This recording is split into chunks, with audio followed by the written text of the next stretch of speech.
Hey everybody, welcome back. This is our 2002 Corvette C5 and we're going to do a walkthrough on it today.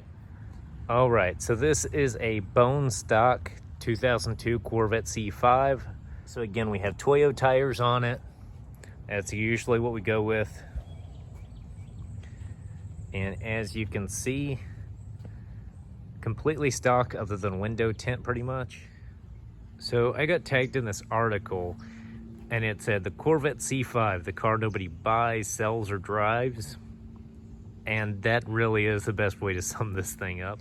This is another car my parents bought back November 2001 for my mom's anniversary present. My dad got her this. And here it is now, about to roll over 36,000 miles. Pretty much mint, nothing ever really done to it. Over the past 20 years, we did the inline fuel filter on it. It's had batteries, tires, mostly just stuff from sitting. The only real thing was the seat track.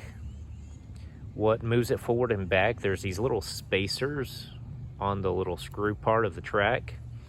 And the plastic spacers kind of wear out. So then when you hit the brakes or hit the gas, the seat will slide forward or backward depending on which direction you're going. And that was really the only quote issue it's had that I repaired on it. Overall, the car is very reliable. It's just a matter of it's not really convenient to drive anywhere, is the best way to put it. You know, like now that I have my daughter, I can't really put her in there. It doesn't fit all of us. So it's pretty much just like a parts runner kind of car. You know, run to the grocery store, whatever I need to do, running errands. If it's just me, this thing is perfect. But also we usually have to keep in mind around here, a lot of the entrances to businesses are at a steep kind of incline. So you have to kind of be mindful of where you're going because you will scrape the crap out of the front end on it. And we try to avoid that. So a lot of times it just ends up sitting and then the battery dies and we go to drive it one day, but we can't because the battery's dead. So then we charge the battery and then the battery's still dead like a week later and it just doesn't get driven. And then it gets a layer of dust on it like it has right now. And I feel like that's pretty accurate as to how the ownership of it goes, for me at least. Because once we started getting, you know, the Challenger or things like that, the Challenger Hellcat kind of became our go-to. You know, we could fit our daughter's car seat in it. It was fun. It was decent on gas, really, for what it was. I mean, when you have trucks otherwise, 18 miles per gallon average isn't bad at all. You're okay with that? So the Hellcat Challenger was good. And also we didn't have to worry about, you know, the steep embankments and all that, getting into businesses. It was a lot more user-friendly than this was. So this kind of ended up parked a lot. I think even my mom really only ever drove it going to get her hair done, maybe to the doctor, things like that. We took it to Sam's once and piled up the whole hatch full of stuff. So it is good for grocery shopping. If you're a single person or you don't have kids, it's a good car. You know, economical, really. You can run around, get groceries in it, you know, do what you need to do. The only thing you'd have to worry about is kind of scraping things underneath.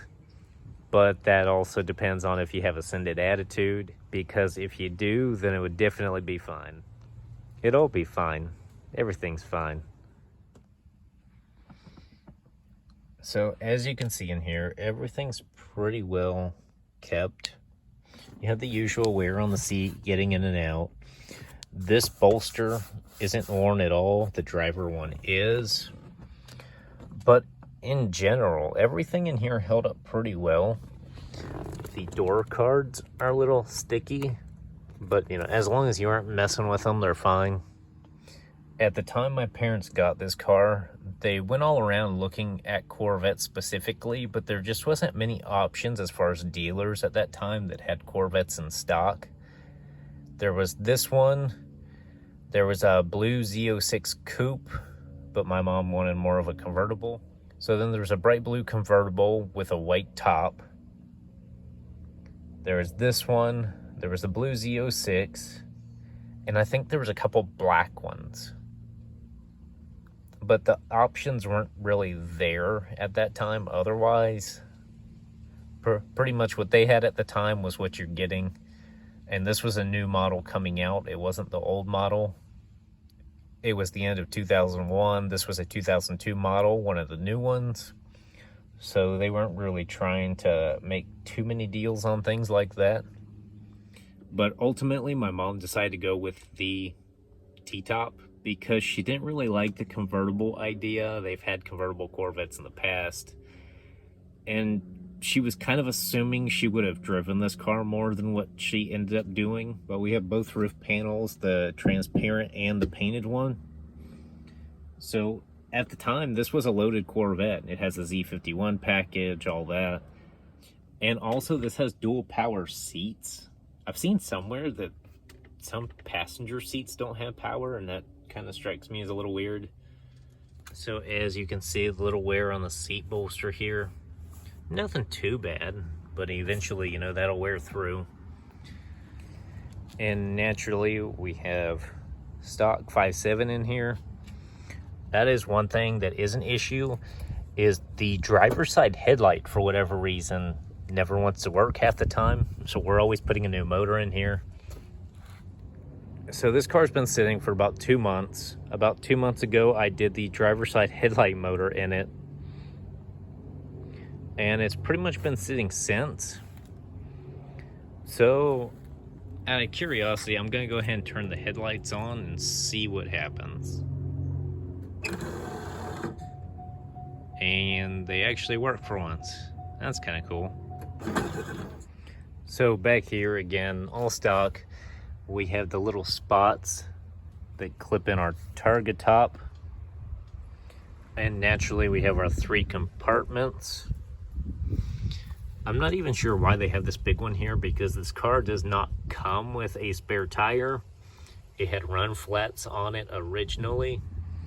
So fun fact, when we got the car at the dealership, this net that's in here came with it, but it was not installed.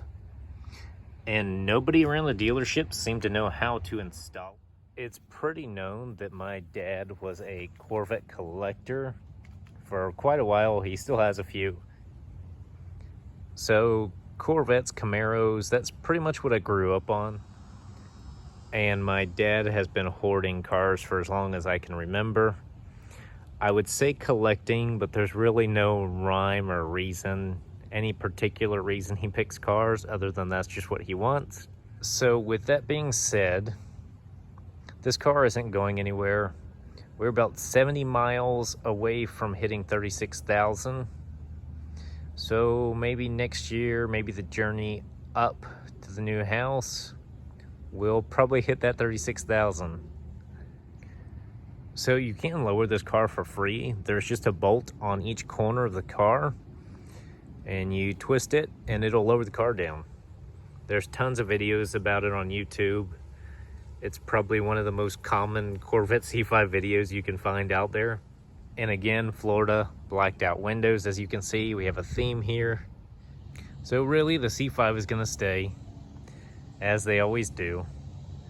We'll probably be getting a few more cars after the move, but this one's gonna stay for a while. If you want one for an LS build to make a car that's decently quick for fairly cheap, definitely C5. But as you can see, just under 36,000 miles. And here's the fierceness of a stock C5 Corvette.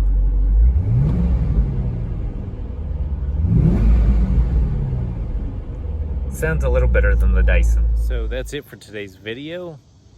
If you're looking at a C5 Corvette, definitely get one, as long as you realize the practicality of it, how much you can actually use it.